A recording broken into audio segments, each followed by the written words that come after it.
अस्सलाम वालेकुम जी, सब दा वार्म वेलकम। एक भाई का सवाल से कि उन्होंने लिथुआनिया का वीज़ा लगे, अगों स्पेन आना चाहते हैं, उसका की तरीकाकार है।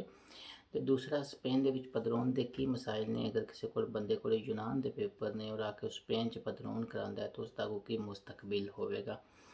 पहली गल तो है कि जो भी कोई भी बंदा है ਉਹਦਾ शिंगन स्टेट्स का वीज़ा लगता है, लिथुआनिया भी शिंगन स्टेट्स विच है, तो ਉਹਦੇ वास्ते कोई मसला नहीं है। लिथुआनिया का वीज़ा लग गया, लिखो फर्ज करो उसने लिथुआनिया एंट्री कर ली है और उत्थे कुछ दिन रहा और अगों समय रह के उसका सफ़र की जरूरियात है कि उन्होंने स्पेन या इटली भी जाना चाहिए या वो आना चाहता है, तो इंटर यूरोप फ्लाइट च कोई इन्ना बड़ा इशू होंदा, बंदे आते जाते रहते हैं।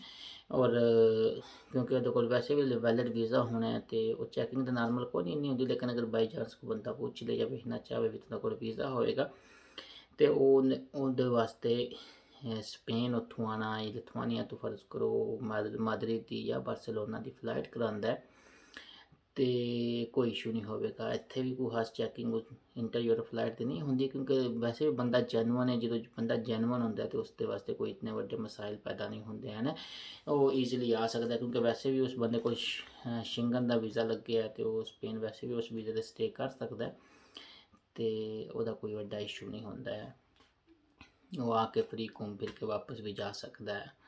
बाकी हर बंदे की जाती कोई इंटेंशन ने किस वास्ते आना चाहता है। दूसरी चीज़ है भी कि पदरोन के की मसाइल होंगे ने। नॉर्मली तो होंदा है कि जो कोई भी बंदा स्पेन च पदरोन करांदा है तो उसने फिर मेनटेन रखना होंदा है कि मैं फलां मकान पर रहना पाया, और उसनों चैक करते रहा करो अगर तुम उस मकान पर नहीं रह रहे, तो किसी ने कराई है या किसी ने कह के तुम करवाई है। अगर तुम आपू भी ज़ाती तौर पर भी उस मकान पर रहिंदे पे हो, तुम चैक करना चाहते हो कि मालिक ने कटाई नहीं, तो जाके वो खास जोड़ा यूनिटा मिनट के बाहर मशीनां लगी होंदियां ने, अपना पासपोर्ट उहदे विच रखो और वो तुहानूं एक वर्का जा कर देंदी 15 मिनट का, उहदे पता चल जाता है कि तुहाडा हाल तां चलदा पिया, तुहाडी 15 मिनट तो एक्टिव है कि खत्म हो गई है। पहली चीज़ है। दूसरी चीज़ है कि अगर कोई बंदा यूनान तो आ रहा है और उसके कोल यूनान के पेपर ने वक्ती तौर पर, और वो आके स्पेन पदरोन करांदा है तो उस तो बाद वापस चला जाता है, तो उस तक की मुस्तकबिल होगा। देखो लीगली तो यह चीज़ अच्छी नहीं है, क्योंकि नॉर्मली तौर पर तो पदरोन इस चीज़ को साबित करती है कि बंदा स्पेन के विच रह रहा है। अगर अथॉरिटीज़ को पता चल जाए तो फिर वो वास्ते कंपलीकेशन जिस मालिक ने कराई वो वास्ते हो सकदियां ने, क्योंकि वो पूछ सकते हैं कि बंदा है ये तू पदरोन जब बंदा रह नहीं रहा तो कटाई कटाई क्यों नहीं है ना। तो वो साढ़े बंदे इन्ना मसाइला समझते नहीं, जब नॉर्मल तौर पर अथॉरिटीज़ इन्होंने चीज़ों में इतना ज़्यादा टेंशन नहीं लैंदियां है, तो वह समझते नहीं कख नहीं होंदा, सारा कुछ साफ बिंज ही चलता है। अमूमन साफ बिंज चलते हुए, लेकिन मैं एक कानूनी नुकता तुहानूं दस रहा, हो सकता है 10 साल भी किसी की पदरोन चले और उसनूं कोई बंदा पूछे ही ना, तो हो सकता है कि अथॉरिटीज़ की नज़र विच वो आ जाए है। ठीक हो गया।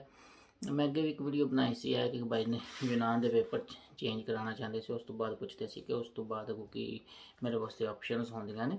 नॉर्मल तौर पर अगर तुहाडे कोल यूनान का यूई वाला कार्ड है, तुसीं स्पेन च आके चेंज करा लेंदे हो और तुहानूं अगों स्पेन का अलग दुरासियोन मिल जाता है, तो उसदे तुसीं फैमिली तो सेम डे अप्लाई कर सकते हो, लेकिन फैमिली अप्लाई एक होंदा अप्लाई करना, एक होंदा कि अप्लाई करने की रिक्वायरमेंट पूरी करना। ठीक है, ये दो अलग अलग चीज़ां ने। क्योंकि अप्लाई करने रिक्वायरमेंट वास्ते होंदा है कि बंदा कम से कम काम करता हो, उसकी एक हिस्ट्री हो काम करने, यानी कि मिनीमम चलो 6 महीने तो काम होवे, ਉਹਦੇ ਕੋਲ 6 महीने की सैलरी स्लिप होवे, 4-5 सैलरी स्लिप होने भी तो बाद एक्शन हेरी एक्सैप्ट कर लेंदियां ने। इस गल्ला जो ही डाकूमेंट्स मिलणगे वो सेम डे तो नहीं अप्लाई कर सकता, उन्हें अपनी काम की हिस्ट्री बनानी होंदी है और उस तो बाद ही वो फैमिली अप्लाई कर सकता है।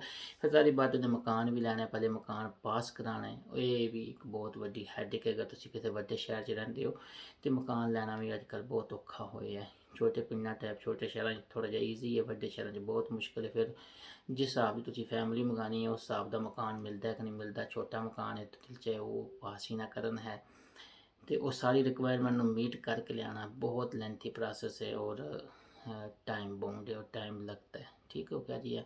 बहुत शुक्रिया। जीवते बसते रहो, जिथे भी रहो आबाद रहो, खुदा सब दा हामी नासर रहे। Take care. अल्लाह हाफिज़।